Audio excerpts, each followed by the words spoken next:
Hello everyone, I'm Paul McGuire Grimes. Matt Damon and John Malkovich have both played Tom Ripley on screen.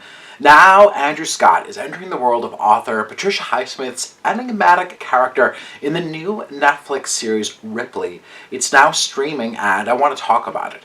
This is Paul's trip to the movies.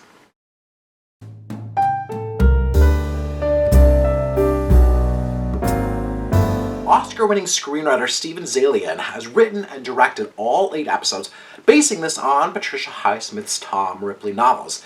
This series opens with Andrew Scott as Tom, and we find him carrying a dead body down an apartment stairwell as a cat watches on.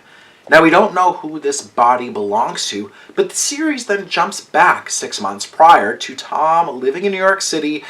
He's a con artist as he cashes checks posing as a collection agency.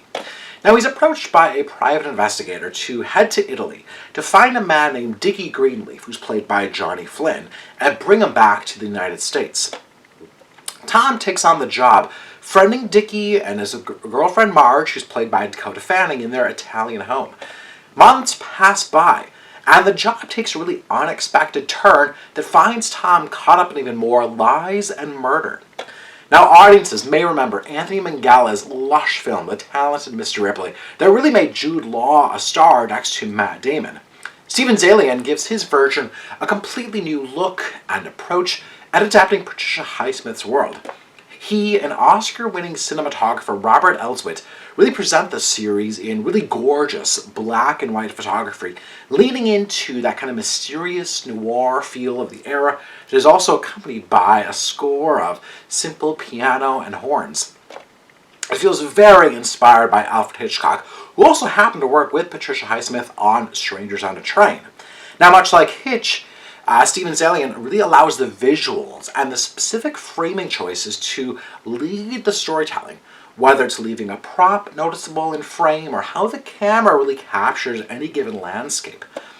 Zaillian takes his time telling the story. He never rushes a moment, and really I think lets us kind of live out in kind of the same time that it takes Tom to plot out his next move, manipulating all of those around him. It's tense and suspenseful, but it's noticeably slower paced than your typical, I think, 2024 series or movie that's always briskly paced to kind of keep the audience's attention. Andrew Scott fully makes Tom Ripley his own with really the different masks and I think the personas that he's wearing. There's kind of this soft, quiet side to him as he remains level-headed and collected in his game. He's never maniacal or rage-filled, despite the kind of certain actions that you see transpire. A lot of this series rests on Andrew Scott carrying really big scenes alone, and he's always captivating to watch. Elliot Sumner is another highlight as Dickie and Marge's friend Freddie, but I do think that Johnny Flynn is missing the charm and the charisma as Dickie. I didn't quite feel why Tom or Marge would be so enthralled by him. Ripley is a sumptuous and fascinating watch. It looks incredibly expensive, as Netflix, I think, gave Steven Zaillian just free rein to showcase Italy as much as possible and get that utmost effect. It has that old Hollywood feel, as if Turner Classic Movies decided to kind of branch out and produce their own original series. Now, it may not have broad appeal, but it really hits all the right notes, I think, for what Steven Zaillian and Andrew Scott set out to accomplish. I'm giving Ripley 4 out of 5 ticket stubs. If you like my review today, click subscribe on my YouTube channel for some of their movie reviews, some TV reviews, some celebrity interviews I know you're going to appreciate.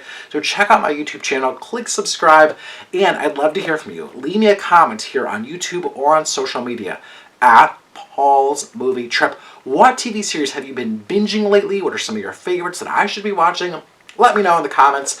And I've got some really fun events coming up through Imagine Theaters. Coming up, come see my movie series, Paul McGuire Grimes Presents.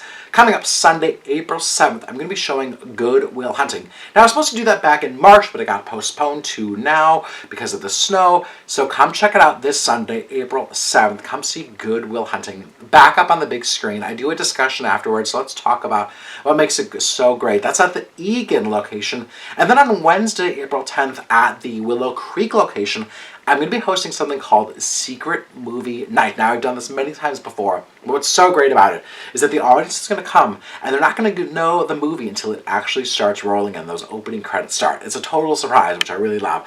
So come check out Secret Movie Night, see what movie I've picked out, and of course, stick around after that too, because I'll be discussing the movie that I chose. Hope I can see you there. Follow them on social media at ImagineAmad. And again, follow me at Paul's Movie Trip. Thank you so much for watching my review of Ripley. This is Paul's Trip to the Movies.